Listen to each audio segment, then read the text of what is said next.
Bueno, pues estamos muy contentos de tener con nosotros en el grupo Infolex. De hecho, están haciendo una estancia de investigación con otro grupo de investigación de la UPF. Nos lo podéis contar ahora si queréis cuando comencéis el seminario. Tenemos con nosotros a Mónica Arias y a Nelson Pérez de la Universidad de Costa Rica y van a compartir con nosotros un seminario que han titulado Accesibilidad y Evaluación en Educación Superior, la relación texto-sujeto y la mediación tecnológica. Tienen dos perfiles muy distintos, yo creo que lo vamos a ir viendo a lo largo de la presentación. Uno, pues el perfil de Nelson es mucho más de tecnología aplicada, aunque también ha hecho colaboraciones en otros ámbitos dentro de la accesibilidad. Y el perfil de Mónica pues, se ha dedicado mucho a mejorar la accesibilidad en la evaluación en la educación superior para perfiles diversos, para personas con discapacidades sensoriales, pero también para otros tipos de diversidad que hay en las aulas. Y bueno, yo tengo mucho interés en escuchar este seminario. Ha sido un placer conoceros estos meses que habéis estado aquí y estamos muy contentos de que hayáis aceptado nuestra invitación. Muchas gracias. Le cedo el micrófono a Nelson. No, muchas gracias por la presentación. Para continuar, voy a poner un poco en contexto. ¿Estamos bien, sí? Sí, ok. Voy a poner un poquito en contexto de dónde venimos, en qué trabajamos juntos en la parte de evaluación en el acceso a la universidad pública en Costa Rica. En 1957 se crea o se nombra un comité de evaluación pensando en un mecanismo de evaluación para el ingreso a la Universidad de Costa Rica. Después, en 1960, se aplica por primera vez la prueba de aptitud académica, que le llamamos la PAA. Hay otros hechos históricos importantes que suceden en este tiempo, pero vamos a ir a unos muy puntuales.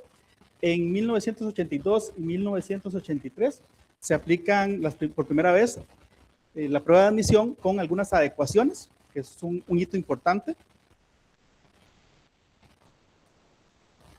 Del 2000 al 2002 al 2009 se da un impulso.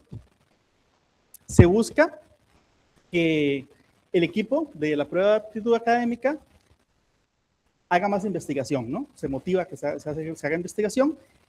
En el 2010-2012 se consolida el equipo de investigación y de ahí en adelante empezamos a tener más de un proyecto inscrito por año. ¿Sí? Constantemente estamos escribiendo proyectos. En el 2018 también se fortalece muchísimo la investigación en accesibilidad, fecha en la que precisamente llega al equipo la profesora Mónica Arias. Después, en el 2020-2026, este año, empezamos a trabajar sobre todo en la parte de procesamiento de lenguaje natural, intentar aplicar herramientas, minería de texto y simplificación de textos también. Dada la necesidad que teníamos de implementar este tipo de herramientas, creamos un grupo de investigación en otra universidad como para apoyarnos, que es el Tecnológico de Costa Rica, en el cual también trabajo.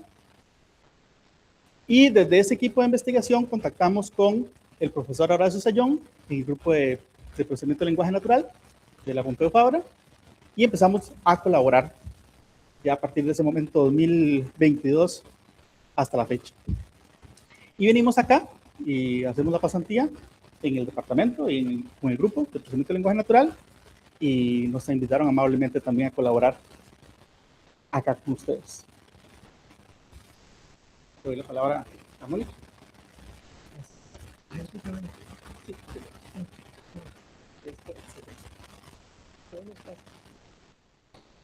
Bueno, muy buenas tardes. Muchas gracias por su atención y por el recibimiento. Como les decía el profesor Nelson Pérez, pues yo trabajo en el tema de accesibilidad, sobre todo en lo que es la prueba de aptitud académica, que es la prueba que se utiliza para el ingreso a las universidades públicas de Costa Rica. En ese sentido, creo que es importante ir poniendo en claro que la evaluación y la medición en pruebas estandarizadas no es una acción neutral y que está atravesada por elementos idiosincráticos, psicométricos, lingüísticos y tecnológicos. La prueba de aptitud académica está inscrita en el Instituto de Investigaciones Psicológicas de la Universidad de Costa Rica, en el programa permanente de la prueba de aptitud académica. Y es una prueba que mide constructos de razonamiento en contextos verbales y matemáticos. Es una prueba que está estructurada en 50 ítems de respuesta de opción única, es un enunciado, una instrucción y 4 opciones de respuesta. Nosotros en ese sentido hemos entendido que la accesibilidad permea también los elementos y los distintos procesos que están asociados al diseño, a la construcción, a la aplicación, a la validación y al análisis de los resultados de la prueba. Como les decía Nelson hace un momento, la prueba se aplica desde 1982 y se ha venido aplicando con algunas adecuaciones, pero la idea es poder ir acercando esas adecuaciones a ajustes razonables, de forma que pues, estos ajustes razonables puedan responder mejor a las necesidades de las personas.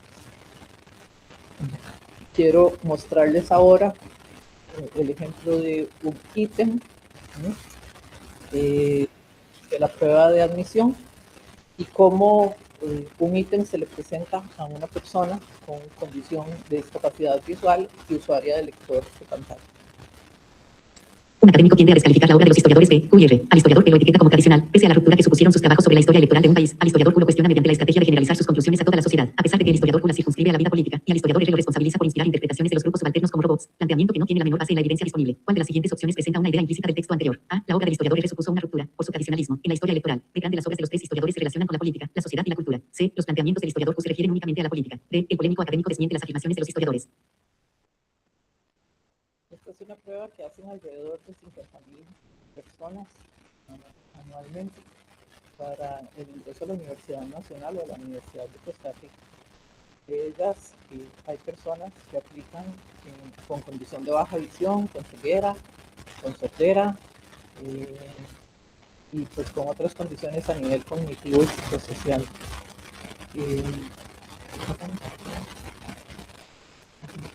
Entonces, algunos de los formatos accesibles en los que se ha venido trabajando a lo largo de los últimos años, pues precisamente refieren a folletos que están en audio, que están adaptados para lector de pantalla. También tenemos letras ampliadas de diferentes tamaños y también lo que sería la interpretación de la prueba en lengua de señas costarricense. La interpretación se adjunta a un folleto escrito, va el texto y va también el video con todo lo que sería la interpretación. La interpretación se hace con un equipo de personas que es el encargado de hacer esa interpretación, en el que participan personas sordas y personas especialistas en lengua.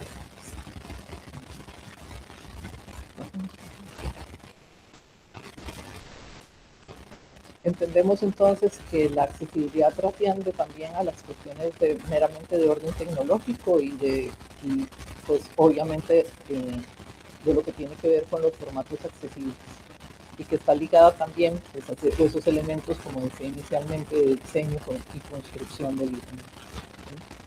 Esos elementos de diseño y construcción del ítem pueden estar representando barreras de orden lingüístico para que las personas accedan al ítem de la mejor manera y pueden estar obstaculizando la forma en la que se está realizando el proceso de medición.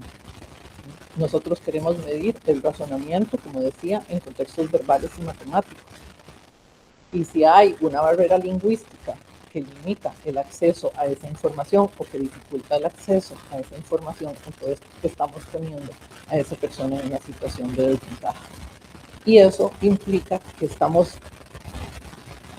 generando una carga adicional, ¿verdad?, en términos de los procesos cognitivos que esas personas deberían estar desarrollando para el proceso de ajuste. Pensando precisamente en esto, desde el año 2018 venimos desarrollando una serie de investigaciones.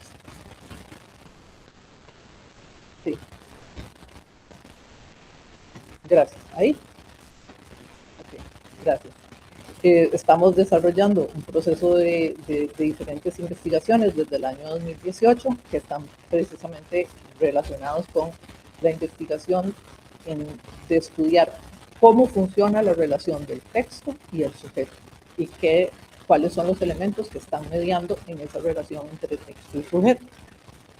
Para eso nos planteamos una primera investigación donde hicimos un análisis de los ítems del banco de la prueba, donde identificamos que alrededor de un 52% de los ítems de ese banco no eran aptos para personas sordas o que no podían ser estrictamente interpretados, y alrededor de un 38% del banco de esos ítems no era idóneo o apto para personas ciegas. Esa fue la primera investigación que hicimos. Constituyó pues un análisis de expertos fundamentalmente y determinamos aspectos a nivel descriptivo y funcional. Posteriormente nos planteamos una investigación que era generar un modelo de ajustes razonables para pruebas estandarizadas para personas ciegas y sordas. Y después de eso nos planteamos como objetivo pues poder evaluar el efecto que hay en la interacción del sujeto con el ítem en términos de la lecturabilidad, la comprensión de lectura y los grados de discriminación, la dificultad del ítem desde el punto de vista psicométrico y cómo esto pues afecta el logro en la respuesta de las personas evaluadas. Para estas investigaciones hemos utilizado diversas metodologías. Como les digo, para nosotros el interés es la relación entre el sujeto y el ítem, entendiendo que la relación entre el sujeto y el ítem pues está mediada por el lenguaje, ¿sí? Y por tanto por los procesos de pensamiento, los procesos de resolución, y que a eso no podemos llegar estrictamente con métodos empíricos y paramétricos. Y eso ha supuesto diseños metodológicos de corte cuantitativo y de corte cualitativo, donde hemos utilizado teoría fundamentada, y estudio de casos y análisis descriptivos exploratorios y correlacionales. Las personas que han participado en los estudios que hemos realizado han sido tanto los constructores de ítems, el equipo de construcción de ítems, como expertos en educación especial, en interpretación de lengua de señas, pero también personas usuarias. Hemos invitado a participar a estudiantes o incluso ya personas graduadas con condición de baja visión, ceguera y sordera, y son ellos los que nos han sido de mayor provecho para darnos pues, la información. Hemos utilizado diferentes técnicas a nivel metodológico para la recolección de información. Hemos utilizado grupos de discusión, conversaciones, análisis de contenidos, saturación de muestreos y, pues, como les decía antes, algunas herramientas estadísticas. La interpretación tiende a ser hermenéutica y hay también pues, algunas interpretaciones de análisis paramétricos. Entonces, en relación con el modelo de ajustes razonables, esta es una investigación pues, que ya hemos dado pues, prácticamente por finalizada, ¿verdad? Hemos identificado algunas barreras que están ligadas precisamente pues, al constructo del ítem. Como les decía, tenemos contextos verbales y matemáticos relacionados con razonamiento. Y pues algunos ítems, por ejemplo, de parafraseo pueden estar suponiendo, o de reducción pueden estar suponiendo algunas barreras. Hemos identificado fundamentalmente barreras en términos de las personas ciegas que están relacionadas con lo que tiene que ver con la recuperación de información y con las representaciones mentales, y en términos de las personas sordas hemos identificado pues algunos elementos que tienen que ver con el análisis del español como segundo lengua. Estos datos surgen a partir de conversaciones. Nosotros les planteamos a las personas participantes que resolvieran el ítem y a partir de ahí fue todo un análisis de orden metacognitivo donde ellos van haciendo una secuencia de cuáles son los procesos que ellos siguen para la resolución del ítem.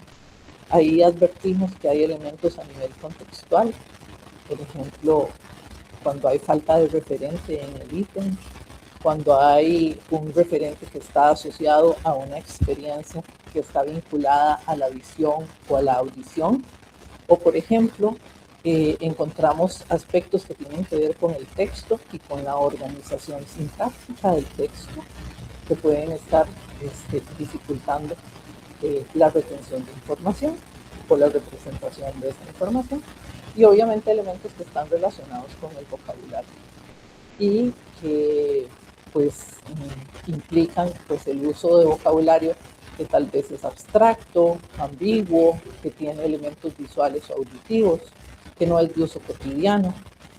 Entonces, pues tuvimos un primer acercamiento que es la figura del modelo teórico, donde identificamos que hay factores que pueden ser moderadores o obstaculizadores de la resolución del ítem. Y dentro de esos, como les mencioné, está el constructo, el contexto, el texto, el vocabulario, la lengua, en el caso de las personas sordas, y donde pues todos estos elementos están mediando esa interacción entre ítem y sujeto. Posteriormente hemos estado desarrollando la investigación sobre el efecto de los factores moderadores que intervienen en esa relación. Y ahí hemos hecho un análisis de casos donde hemos encontrado, pues a partir de los perfiles de las personas participantes, una serie de elementos que resultan de interés, como por ejemplo en el caso de las personas ciegas, todo lo que tiene que ver con las representaciones mentales de figuras, imágenes, cuestiones que están relacionadas con lo artístico, cuestiones que están relacionadas a veces a conceptos científicos y, por ejemplo, la riqueza léxica, cuando hay pues, elementos, como decía antes, en términos de la riqueza léxica, y algunos que tienen que ver con la profundidad oracional y el uso sobre todo de oraciones subordinadas. Estos elementos nos permiten advertir. Estos elementos nos permiten advertir a partir de varias estrategias de recolección de información que utilizamos, como por ejemplo un reporte de estrategias de lectura, que usualmente las estrategias de lectura que están teniendo las personas participantes de la prueba son sobre todo estrategias de focalización y que el nivel de comprensión de lectura se queda fundamentalmente en el nivel literal, que son pocos casos los que trascienden a un nivel de comprensión de lectura más de orden inferencial y de orden crítico, y que hay una relación o una correlación entre el resultado de la prueba de actitud académica y el nivel de comprensión de lectura que estas personas tienen.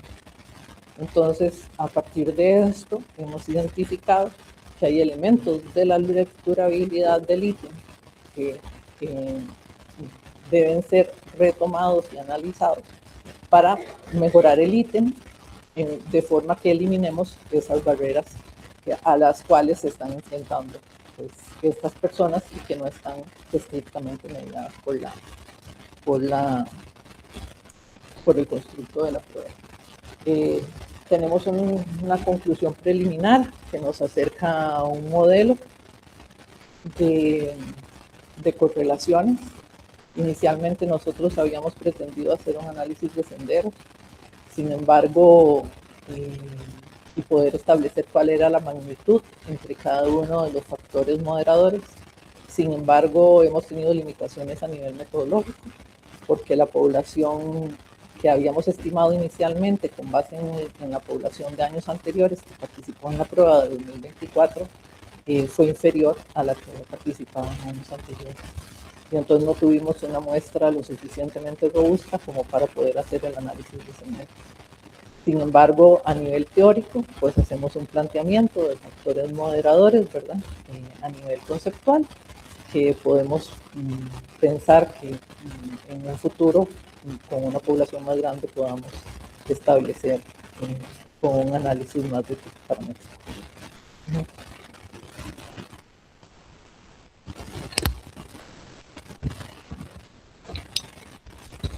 Bien.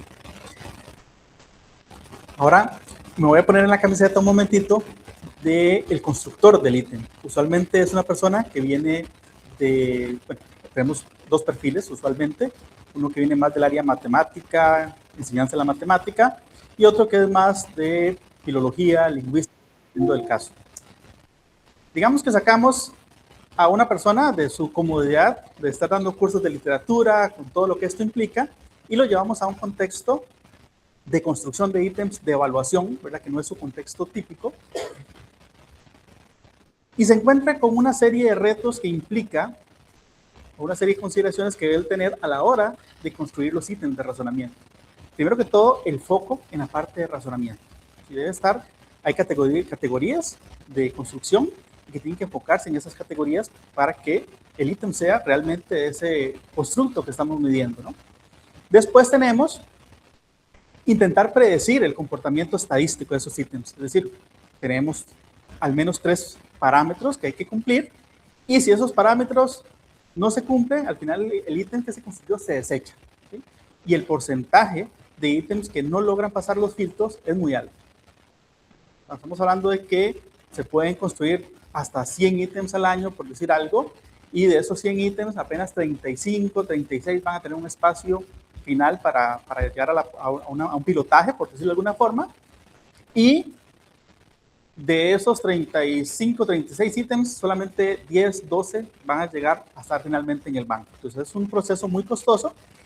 Esperamos que en un momento esos datos, esos resultados se mejoren, pero implica que de alguna manera el constructor tiene que tener ese cuidado de ir intentando predecir la dificultad que va a tener ese ítem, los niveles de discriminación, etc. Las necesidades de dependencias operativas, algunas veces se necesitan más ítems de una categoría o de otra, y eso influye también. Construir ítems, por el momento, sigue siendo un proceso bastante creativo, ¿sí? Entonces, eso implica que las personas tal vez querían hacer un ítem de presuponer y al final salen con un ítem de parafrasear, ¿sí? Porque no, al final no terminó siendo la tarea que querían construir. Veracidad de la información, tienen que trabajar solamente con información que sea verdadera. Si no pueden, bueno, algunas veces se permite ciertos ejercicios más creativos, pero tiene que advertirse, pero en general se trata de que la información que aparece en los ítems tiene que ser confirmable, ¿no?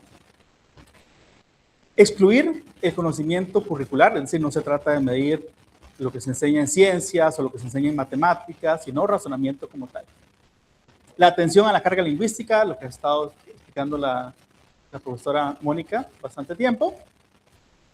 Y, por ejemplo, la selección de los temas y todo lo que implica seleccionar esos temas, entre otras tantas que uno podría empezar a continuar aquí mencionando, de esos retos que tienen, esas consideraciones que tiene el constructor. Entonces, en algún momento decidimos pues, facilitarles al menos alguna parte de todas esas consideraciones que deben tener. Por ejemplo, si trabajamos con textos fuentes que sean verdaderos, que sean confirmables, ya estamos trabajando sobre la veracidad de la información. Si trabajamos con simplificación sintáctica y léxica, ya estamos reduciendo la carga lingüística como tal.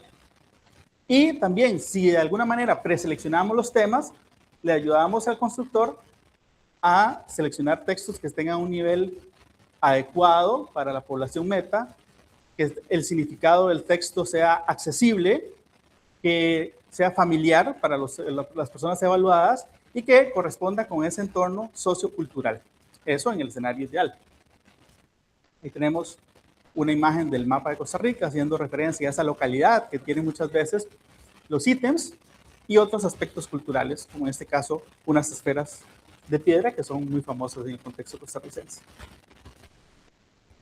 En la parte de simplificación de textos, hemos establecido una serie de etapas que para nosotros son importantísimas, que no podemos saltarnos ninguna. ¿Por qué? Porque tenemos un objetivo muy preciso, y es que esa simplificación al final se valide y que sea apta para esa población meta que tenemos, esas distintas poblaciones meta. En algún momento hicimos pruebas con simplificación manual antes de llegar a simplificación automática, y sí, cambiamos el léxico poco frecuente, cambiamos las estructuras sintácticas, etc. Y cuando llegábamos donde los compañeros de adecuaciones que hacían todo el proceso de validación, sí aumentábamos la cantidad de ítems que lo pasaban los filtros, pero siguen sin ser aptos para la población con condición de ceguera o para las personas sordas. Entonces, decidimos que había que establecer esas etapas completas, no solamente simplificar desde una perspectiva computacional o lingüística, ¿no? Entonces pasamos por la identificación de esas características lingüísticas, establecer las pautas de simplificación para simplificar esas características complejas, crear nuestros conjuntos de datos, crear clasificadores automáticos para hacer si un texto es simple o complejo, que eso está en proceso también, y por supuesto aplicar técnicas de simplificación automática, y siempre en cada proceso la validación con la población meta. Eso es un ejemplo de trabajo con un dominio específico, con una temática específica, con una población específica. En este caso, textos científicos. Y el proceso de simplificación se hace para personas usuarias de lectores de pantalla. Esto es parte de mi tesis doctoral también. Identificamos 21 atributos, características lingüísticas que hacen que el texto sea complejo para esta población. Identificamos las pautas de simplificación y se lo aplicamos a conjuntos de datos de textos científicos, ¿no?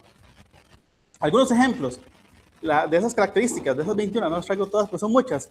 Abstracción léxica, la dependencia de referencias visuales, una baja frecuencia léxica, expresiones numéricas complejas, por ejemplo, la falta de estandarización en los decimales, eso es problemático. Abreviaturas, acortamientos, siglas, acrónimos pueden ser complejos también para esta población, es decir, en la interacción, perdón, más bien entre la población y los individuos y los textos. Y la extensión de los elementos discursivos, sobre todo cuando se relaciona con un exceso de subordinación, por decirlo de alguna manera. En este conjunto de datos de textos científicos tenemos 1078 párrafos. Habíamos hecho un dataset más grande de otro dominio que anda por 8300 segmentos discursivos. Este es un poquito más pequeño. Tenemos un conjunto de prueba de 312 segmentos, un segmento original y 4 simplificaciones hechas por expertos. Y después tenemos un conjunto de entrenamiento, en este caso de 2956 segmentos discursivos, entendidos como lo que estaba entre punto y punto usualmente, o entre inicio, párrafo y punto, etc. Y aquí tenemos la versión original, compleja, y la versión simplificada, hecha por una persona, ¿no?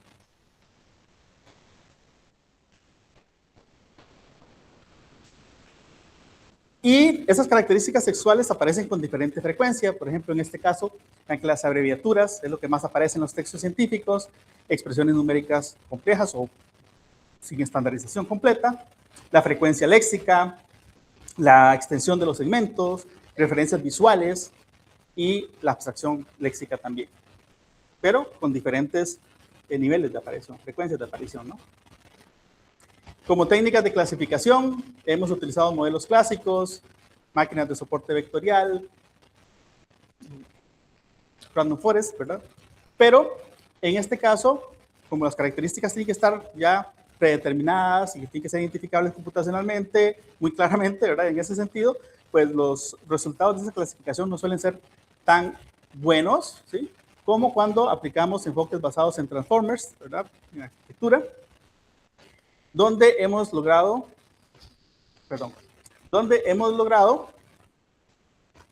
mucho mejores resultados. Por ejemplo, precisiones del 94%, como dice acá, ¿no?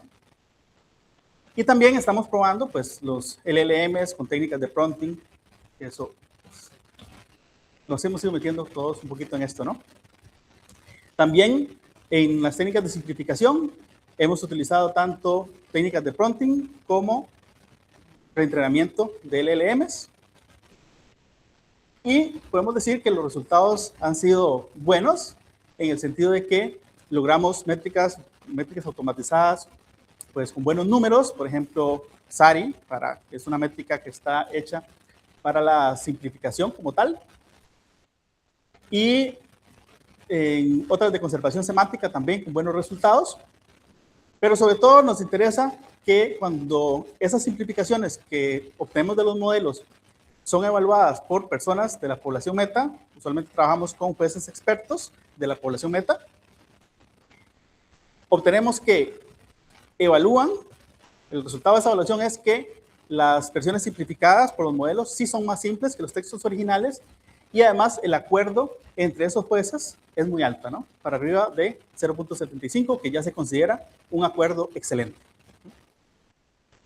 Y esa es para nosotros el logro principal. Es decir, al final de cuentas, la población meta nos está diciendo la simplificación sí está funcionando.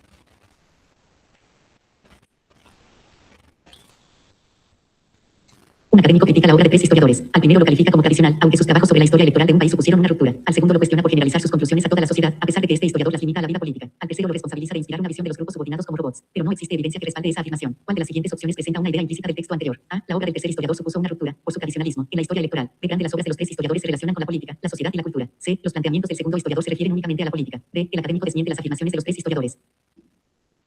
Entonces, poco a poco nosotros lo que queremos llevar es la simplificación a la construcción de ítems, ya sea que a los constructores se les den los enunciados y que construyan a partir de esos enunciados, o idealmente en algún momento llegar a generación automática de ítems con ya enunciados simplificados. Esta es una versión de un ítem simplificado del ítem anterior que habíamos visto. Y como pueden ver, hay una serie de logros.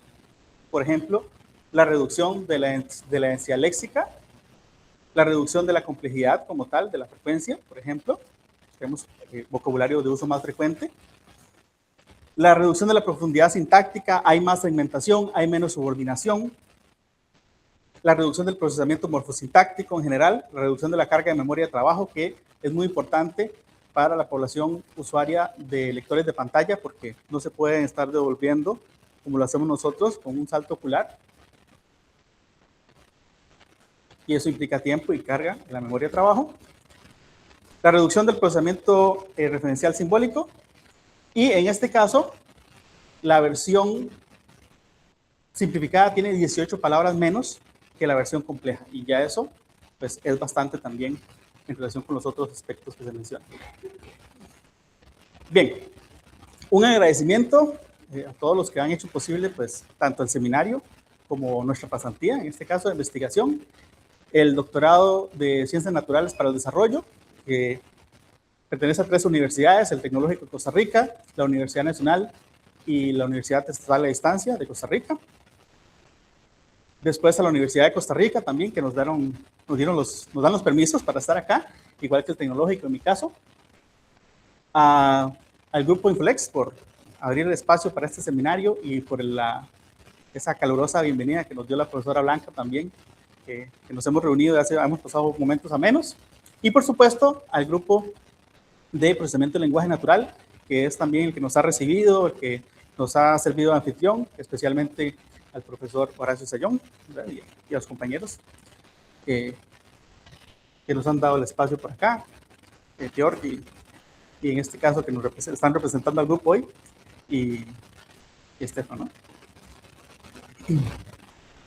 Aquí tenemos un código QR con algunas referencias de imágenes que hemos utilizado en la presentación y también con acceso a los perfiles del ORCID, tanto la profesora Mónica como el mío, ¿no? Entonces, eso sería lo que tenemos para compartir y quedamos abiertos a preguntas, consultas, comentarios.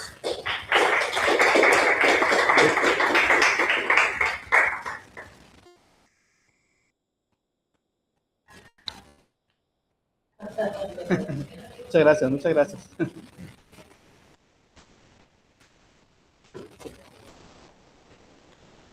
No, ya modelo, da igual, no pasa nada. A ver, vamos a salir de aquí.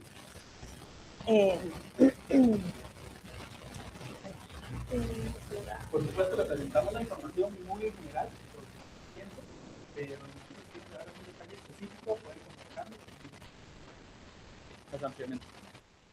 Pues no sé, abrimos un rato para preguntas. Muchísimas gracias a los dos por vuestra presentación. A mí me ha gustado mucho, tengo ahí muchos comentarios para hacer, pero a ver si alguien se anima antes. Por aquí, de los que estáis presencialmente, ¿hay ganas de hacer algún comentario? ¿No? ¿Sí? Sí, Estefan. Ay, perdón.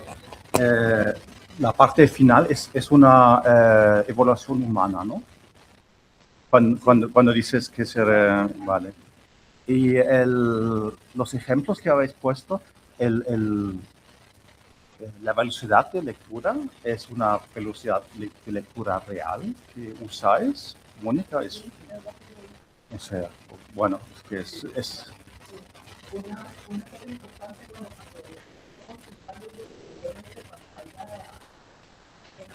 sí, sí, sí.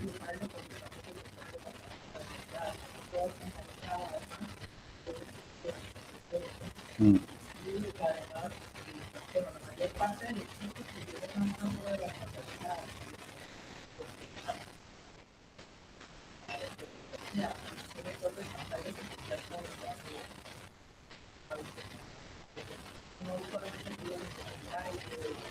Sí.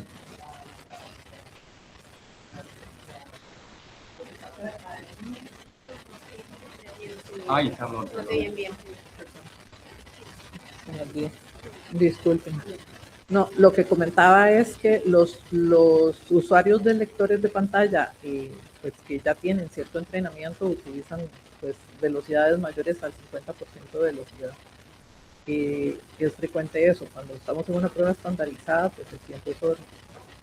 Y bueno, ahí es muy importante que la persona que solicita la prueba con algún tipo de adecuación, pues usualmente pues es la que elige y señala cuál es la adaptación que requiere o el apoyo tecnológico que requiere. Cuando tenemos usuarios que no son entrenados tan así en el lector de pantalla, pues lo hacen en letra ampliada, si todavía tienen un retrovisual, o lo hacen en braille, o también tenemos la versión en formato de audio grabado con un acompañante, y siempre tienen la posibilidad de tener un acompañante que es lector y escribiente.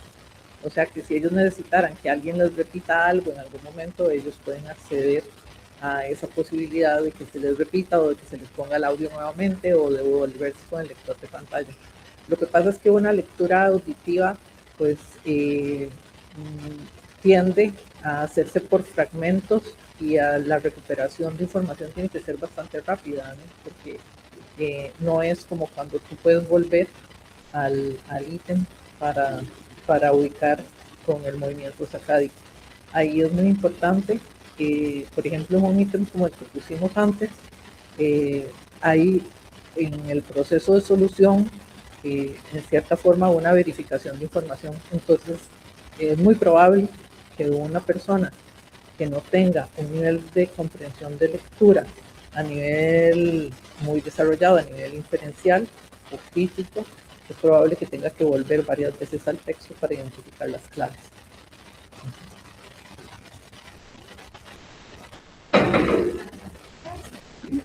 Por aquí.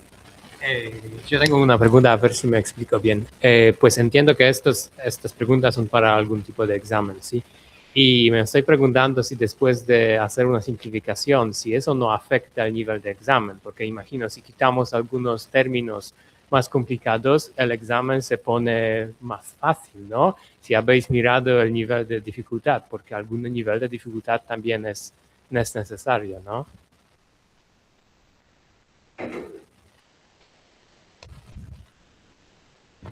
Sí, creo que ahí podemos responder una parte cada uno. Si lo que tenemos es una tarea que lo que mide es razonamiento en cualquiera de sus categorías, pensemos en identificar una oposición y encontrar una implicación del texto, una deducción, este tipo de tareas como tal, se supone que en eso tiene que enfocarse la tarea. Y puede ser que sí, puede ser que la dificultad estadística del ítem, de la pregunta, se reduzca. Pero eso nos está dando pistas de que el ítem estaba midiendo en realidad una habilidad lingüística y no razonamiento como tal. Sí, precisamente una de las cosas que tratamos de ver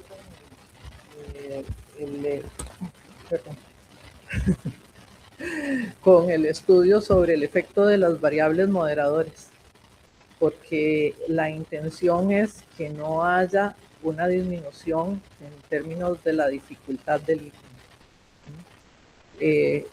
Desde ese punto partimos de un principio que es el de la justicia cognitiva. Son estudiantes que van a entrar a la universidad y la prueba, pues en general, tiene la intención de servir como mecanismo de selección de esos estudiantes que van a entrar a la universidad y de la idoneidad que ellos tengan para poder cursar una carrera universitaria. Entonces hay un principio de justicia cognitiva donde la simplificación de textos no está estrictamente ligada a lo que es la lectura fácil, que también es un término que bueno, que conocemos, ¿no? Y que usualmente la lectura fácil, pues usualmente refiere o se ha definido en el marco, pues, más de aspectos cognitivos. En este sentido, no. En este sentido se trata de resguardar, pues, aquellos elementos que están en el proceso cognitivo esperado del ítem. Entonces, por ejemplo, en el ítem que les mostramos, el proceso sigue el proceso esperado según la categoría, es exactamente el mismo. Cambia la estructura gramatical, cambian algunos atributos, se reducen palabras, pero el proceso cognitivo esperado sigue siendo el mismo. También es importante en ese sentido, creo que es una de las tareas que tenemos en la parte de simplificación. Yo también construyo ítems, entonces me queda clarísimo que es una necesidad. Dadas ese montón de consideraciones que tiene que tener el constructor, sería mucho más fácil si le damos un banco de enunciados. Es decir, un conjunto de enunciados ya están simplificados y el constructor puede escoger con cuál hace la tarea de razonamiento. Y ahí facilitamos bastante el trabajo que tiene que hacer a nivel de construcción. Y puede dejar de pensar en esa carga lingüística que no queremos evaluar. Y tal vez hay una de las cosas que también es importante es entender que la carga lingüística no es igual para una persona con una condición a nivel visual que la carga lingüística para una persona que es sorda y que además es usuaria de lengua de señas, porque ahí los procesos cognitivos cambian. Entonces, una de las cosas que hemos hecho nosotros es tratar de estudiar cuáles son los procesos cognitivos que están asociados y que se esperan en la resolución del ítem y cuáles son los que siguen estas personas. Y una de las cosas que nos hemos dado cuenta es que a veces, por ejemplo, tenemos ítems donde tal vez esperábamos teóricamente que el ítem se resolviera en 4 o 5 pasos y una persona sorda tal vez necesita 12 pasos para resolverlo y una persona ciega tal vez 10 pasos para resolverlo.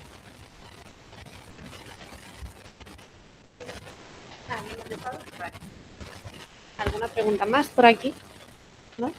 ¿En casa hay alguna pregunta? ¿No? Sí, Elise. Yo tengo más es curiosidad también. Yo he elaborado ítems para otro tipo de prueba y una de las cosas que también preocupa es el número de distractores, porque claro, poner 4 opciones siempre es mucho más complejo. Hay una opción que normalmente no tiene sentido y que no la eligen, y con lo cual sería más fácil ya para empezar que solo hubiera 3, o sea que hubiera una respuesta correcta y solo 2 distractores. Porque insistir en el cuarto o en el tercer distractor siempre introduce ruido que realmente luego tampoco discrimina tanto. Esto es una reflexión. Es que yo cada vez que veo un cuestionario, que evalúa algo y hay 4 opciones, digo malo, ya empezamos mal, porque es muy difícil hacerlos, que haya 3 distractores igualmente verosímiles y que tengan eso, que conduzcan a algún lado. Pero bueno, mi pregunta es, vale, habéis presentado bueno, me parece súper interesante el proyecto en sí y que se haga, ¿no? Porque es que ahora le decía, pero le he enviado un mensaje a Blanca diciendo, ostras, aquí las dos participamos en las pruebas de acceso a la universidad en áreas distintas, ella en lengua inglesa, yo en lengua catalana, y yo digo, pues tenemos esto, entonces estaba buscando y no. Las necesidades especiales que se prevén es para TDAH, 30 minutos más, las disgrafías, dislalias, distal, que, bueno, computan distintos los errores. Bueno, de repente yo he visto mucho trabajo. Bueno, claro, ya, pero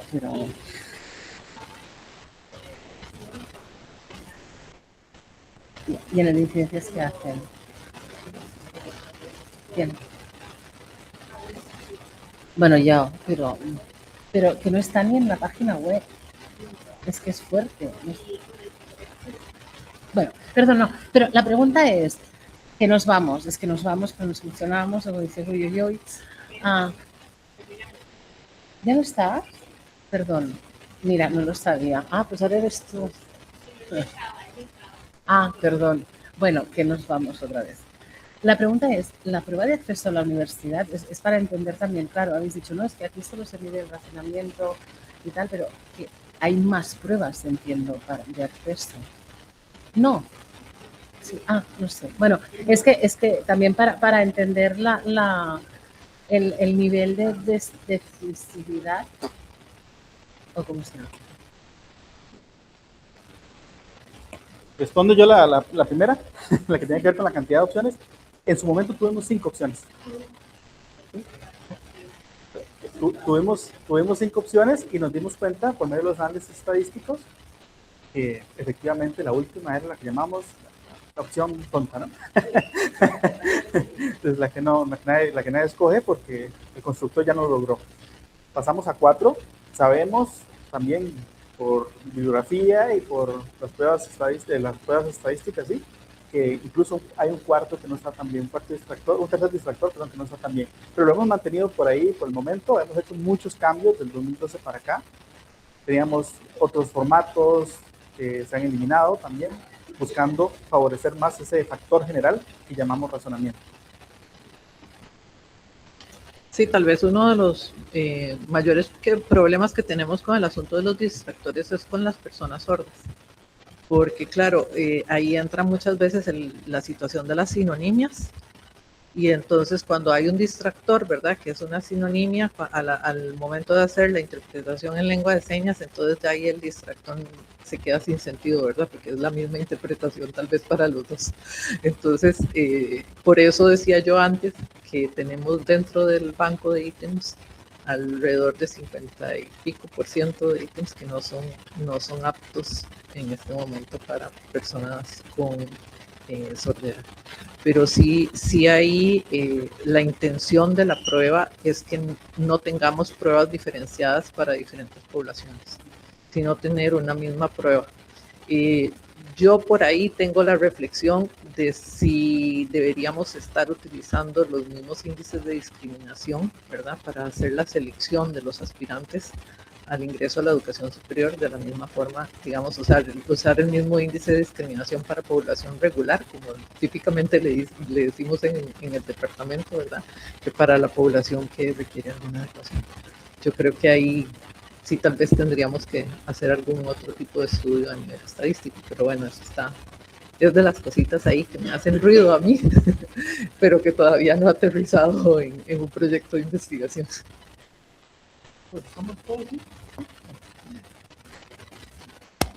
Tengo preguntas. ¿Nadie más se anima? Un momento. No. Bueno, a ver, voy a poner.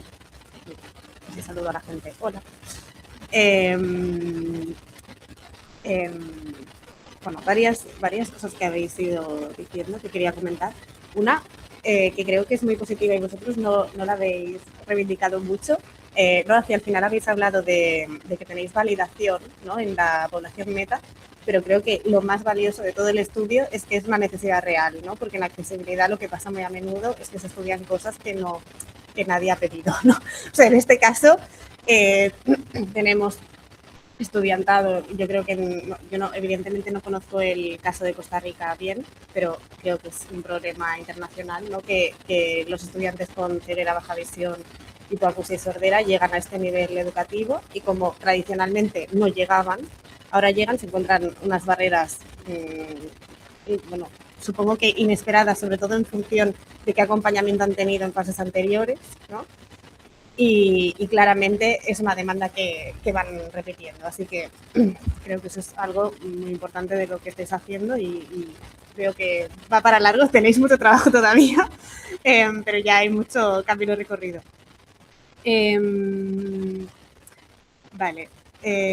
Una cosa que creo que ya comentamos un día entre nosotros, así más en particular, pero que quería comentar, es que los resultados de lo que parece que estáis presentando, ¿no? Por ejemplo, cuando habláis de esta cuestión de la riqueza léxica, en el caso de las personas ciegas y con baja visión, es un resultado que contradice lo que se está encontrando hablando con profesionales de la audiodescripción, por ejemplo, ahora mismo en investigación. O sea, la gente que hace audiodescripciones dice que no quiere adoptar el lenguaje fácil de comprender porque no le gustaría a los usuarios. No les gustaría. Y en cambio vosotros estáis encontrando que de forma empírica los usuarios aprecian el lenguaje fácil de entender, ¿no? Que es verdad que una audiodescripción en contexto fílmico, ¿no? A lo mejor es un momento de recreo y ahí nos gusta la riqueza léxica y en cambio en un examen no nos gusta la riqueza léxica, ¿no? Entonces creo que es muy interesante también pensar en géneros, ¿no? Y tipologías textuales y dónde un usuario con baja visión y ceguera sí que quiere esta parte y cuando no, porque digamos, en términos generales, a mí me llama la atención que pueda ser una población con menos riqueza léxica. O sea, yo me hace pensar por qué. O sea, no. Sí.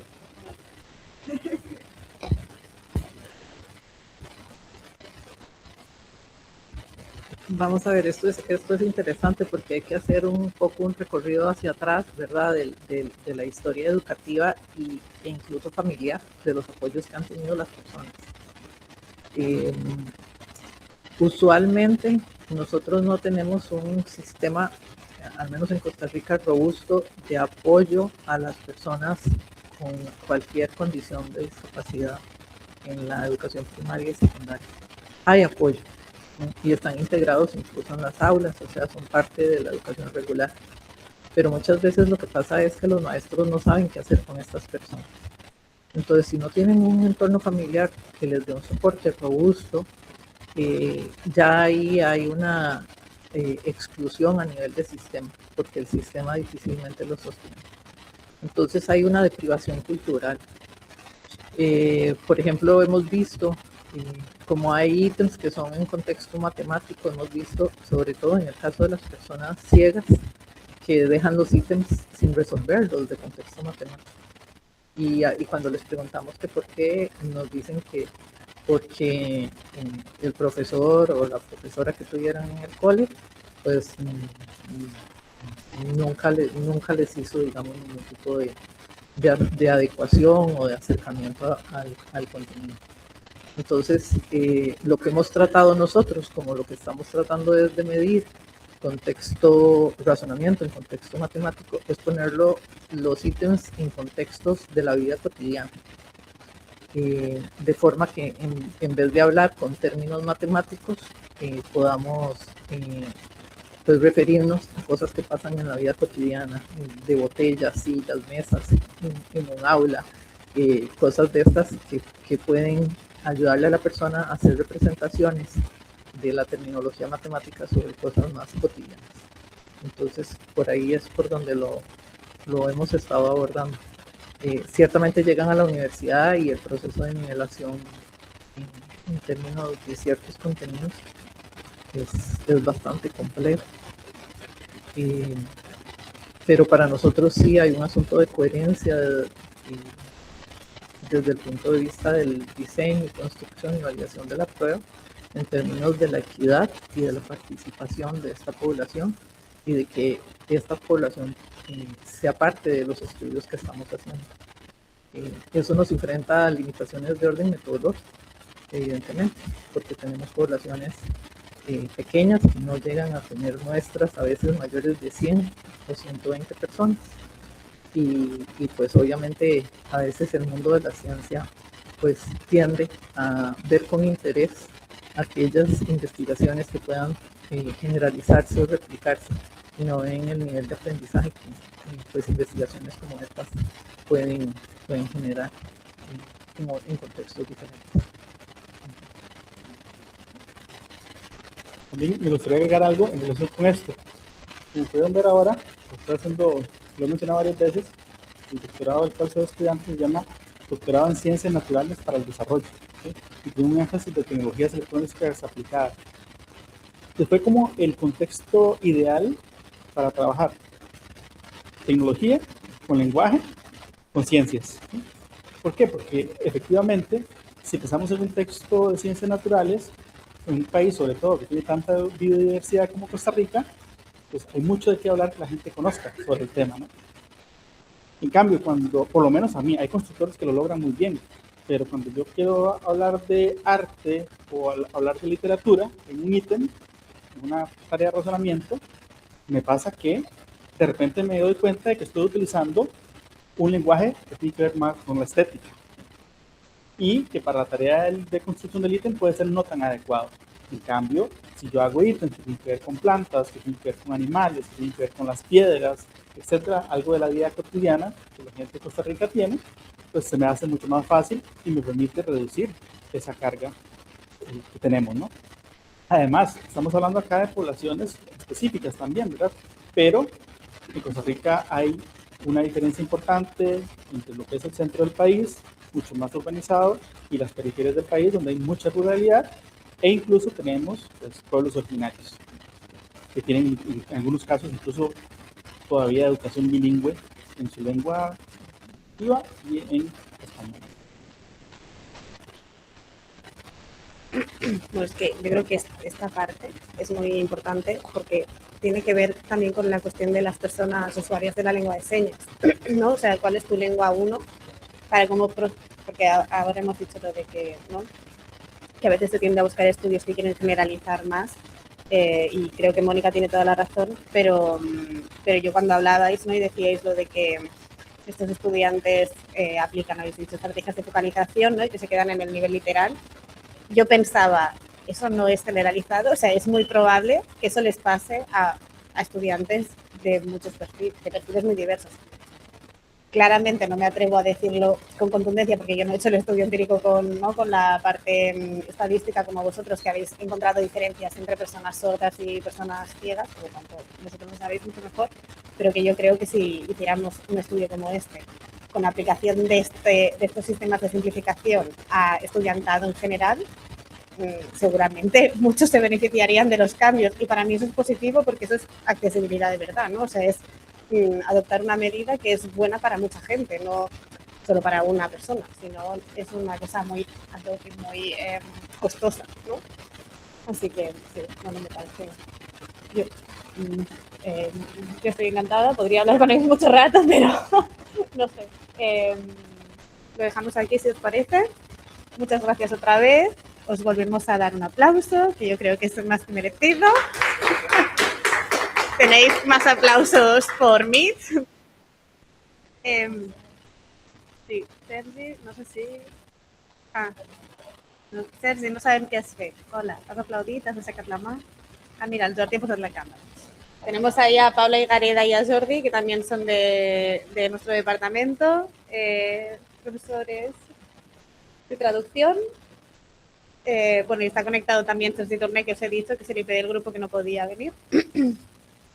Y quería aplaudir, nos dice, que Sergi dice que quería aplaudir. Bueno, pues muchísimas gracias, voy a parar la grabación. Mira, a ver, ahí está.